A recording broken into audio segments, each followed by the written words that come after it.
Good afternoon, everybody. Welcome back to another Chart Nerd TA video. Apologies for my distant delays and me not being here. I still have a massive passion for crypto, and I will hopefully from here on in be delivering you more content on a regular basis. So first off, looking at this chart here, sorry, forgive me for this. Looking at this chart here, this is Bitcoin on the weekly time frame. So each candlestick here in red or green basically represents 1 week, okay? And that's a good way to look at the chart from how it's moving, okay? And this gives us historical price action since Bitcoin's inception back in 2011, which is somewhere further down here, okay? But I wanted to focus on three things here. I wanted to focus on the plays that you experience during bear markets and plays that you experience during bull markets. Now, one thing just to start off before I get into the video here, I have some indicators on the chart. I like to keep it simple and very minimalistic. I don't like to tie up in too many and get overloaded. Okay, so I've got a few EMAs here. Okay, so this yellow line right here is the 20. This red is the 55, and this orange is the 100 weekly moving average. Okay, so remember, we are on the weekly time frame here. Now, guys, I wanted to point out a couple of things, right?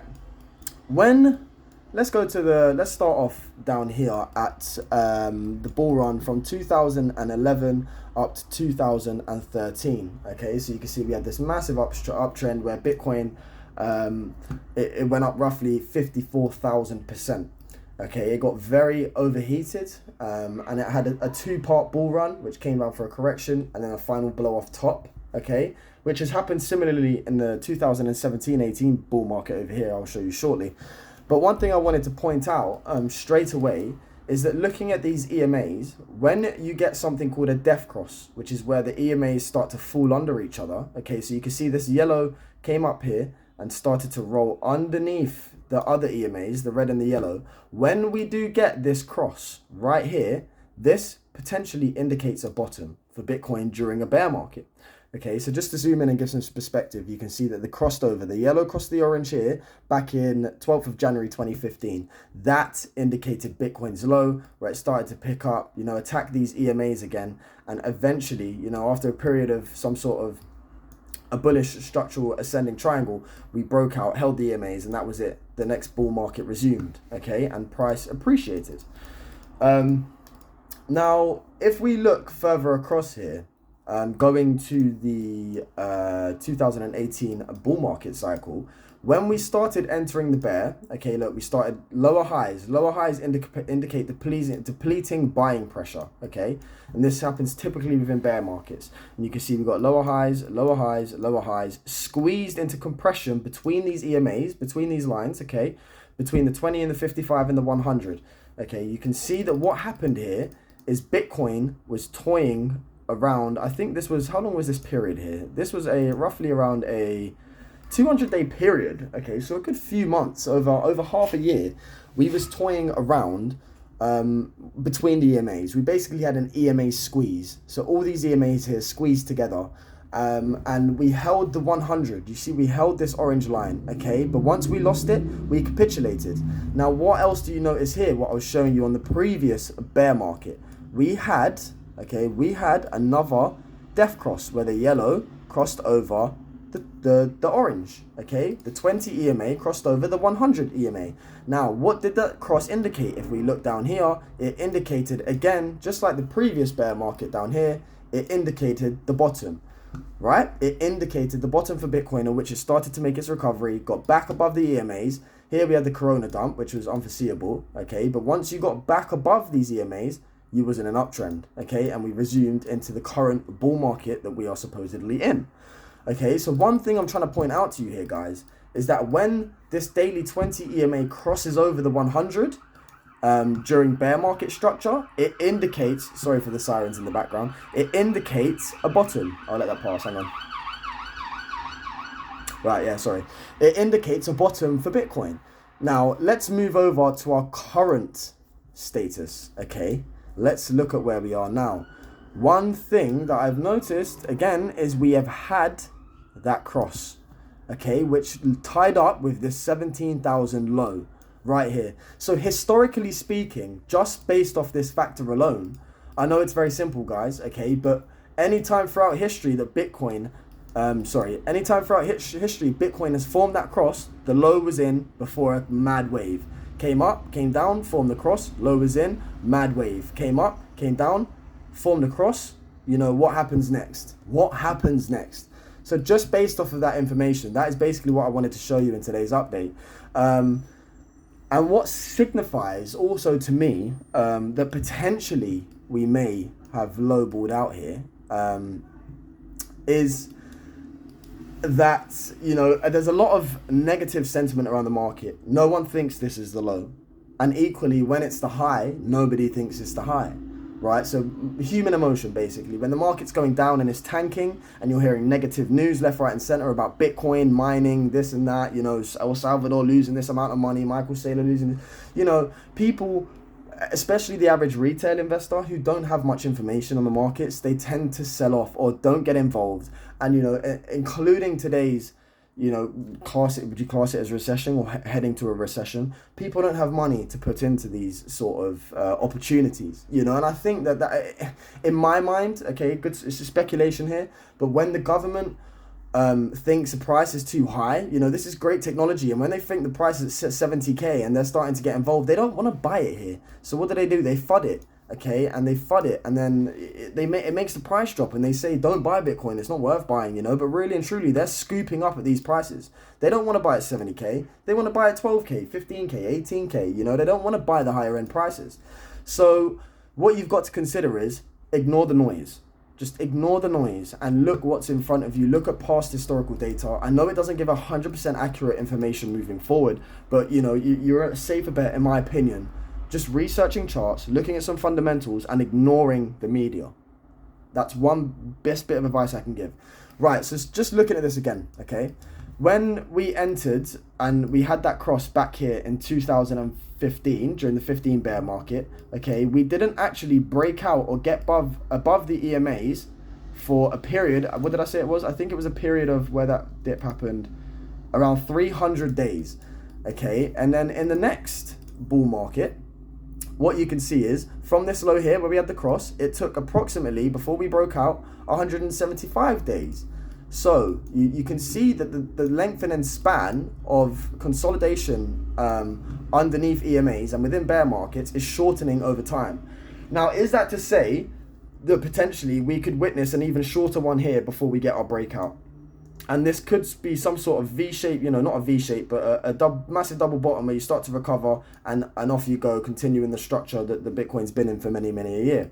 So if we was to look at it in that sort of sense, so what's that, 300 to 175, just over half. So if we go down to 70, 80 days from this low, say for example, you know, we're a couple of weeks, you know, and maybe in August, September, we're a few weeks away from hitting a halving, just like this was 300 days, as I said, 175, just a bit more than half. Up here could even be less than that. You know, that's a potential. It is a potential. And guys, one thing that I wanted to mention as well, what you will see here for Bitcoin, even if I look at the monthly chart, I'm going to dive into the monthly quickly. Whenever Bitcoin has had a bull run and had an explosive run, you have never, look, so here's a bull run high, okay, you came back, exploded up. You made a high, but you never came back down to this high for support, okay? Bitcoin never done that. Now, one thing it's done here has come up and it's actually come back down and right now sitting on the previous swing high of the bull market, in 2018. So this is something historically Bitcoin has never done before, okay? And in my eyes, you know, this right here is strong support. It is, you know, and if this is lost, you're looking at something like this, or you know, and that's a 13.7k. For me, that would be an ultimate, you know, you're coming down, capitulative wave, consolidate for a little piece, and then start to make your way back up. That is, in my eyes, what potentially could happen. But how long, you know, it's all about losing this low. If we lose, you can see on the monthly here as well for Bitcoin, what you're looking at doing is finding support on the 100 EMA. Okay, again, which throughout Bitcoin's history, if there was more price data here, you would see Bitcoin's never actually come down to that 100 EMA. So for me, that there is strong support. You know, and that currently sits at a price roughly of 16.2k. Okay, so what you need to consider here, guys, is there's still room for downside, but equally there are lots of signals that are showing us that a bottom is potentially in here. You know, it's just monitoring. There's a few things going on. The CPI results and stuff coming out today with the SEC. There's a few important. Sorry, with the Fed. There's a few dates to watch out for, basically. But you know, in my eyes, I think around this area, Bitcoin should be bottoming. You know, it should be bottoming. But again, nothing I say is financial advice, and whether that happens or not is a completely different story. I wanted to show some patterns here that are quite negative. So this is on the daily time frame. Okay, now what you can see here on the daily is that once you enter a bear sort of trend, or once you're under these EMAs, so when you're under this yellow, this red, and this orange, you are in a downtrend, because you can see, look, it comes up, hits its head on the 20, hits its head on the 20, rejection. It comes up, hits its head on the 20, this yellow line, rejection. Right now we're coming up, hitting our head on this 20. Are we going to see further rejection? Are we going to see further rejection? Because as long as we are under the EMAs and you're not above these lines, you are in a downtrend. Okay, and still you start breaking above and these EMAs start creeping back up again, you know, turning around, and you're starting to get above them and getting above them in price. That's, you know, that's confirmation of a bullish trend. But until that happens, you, my friend, are in a downtrend, whatever project it may be. Okay, and one thing people are looking at right now is bear flags. Okay, or yeah, so you've got this flag here. Basically, this is a bearish structural pattern where you came down here, you lost support, okay, and you came down, you ran into resistance, rejection. Potentially, you've got another flag forming here. So something like this. Okay, this is what people are saying, is something like this. It's very similar to the pattern above, where you're going to coil up in this range, and eventually, if you lose this level of support, it's an ascending level of support. If that's lost and you hit your head on it as resistance, you're more likely to come down.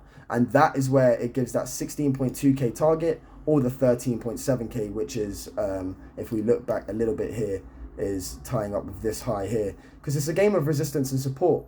Okay, so look, you came up here, met resistance, came back for support. We had a foundational level of support here. Okay, we came back off that support, came back down to it once again, but we lost it and turned it to resistance. And that's why, you know, when you turn support, when you're previously holding support and you turn it into resistance, that is when you're getting capitulation and downtrends, my friend. Okay, so that's just a quick update there. In my mind, potentially this 17k is the low. It's all about holding this low here. Just to summarize, if we lose that low, it's invalidated, and this bear trap, which you're coming into like this, is going to be validated if this support is lost and you're looking for the 16 to 13k. If this is the low, the bullish side of it is we could be in some sort of ascending triangle here, which is a bullish reversal pattern. So you've got basically higher lows forming and a strong level of resistance above. Now, if Bitcoin does coil up in this pattern and hold this pattern and get squeezed into this corner, a breakout could potentially occur. And what you would see is these EMAs start to come down, you would run into them. But if you got back above them and held this resistance, because this is resistance, you're coming down from this level here. If it gets above and holds it as support, that is continuation, and you will be in a technical target.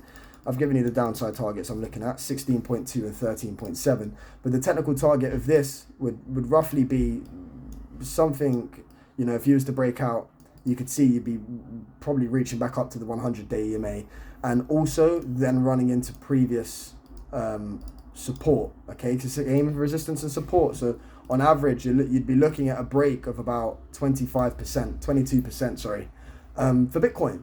And, you know, I think that if it did break out, what it'd be looking to do is come up to this previous area of support that we lost, okay? Because support, when you're bouncing off it as support and lose it, that support then turns into resistance, okay? And that would be the next target that Bitcoin would have to make a decision on if we break out of this ascending triangle.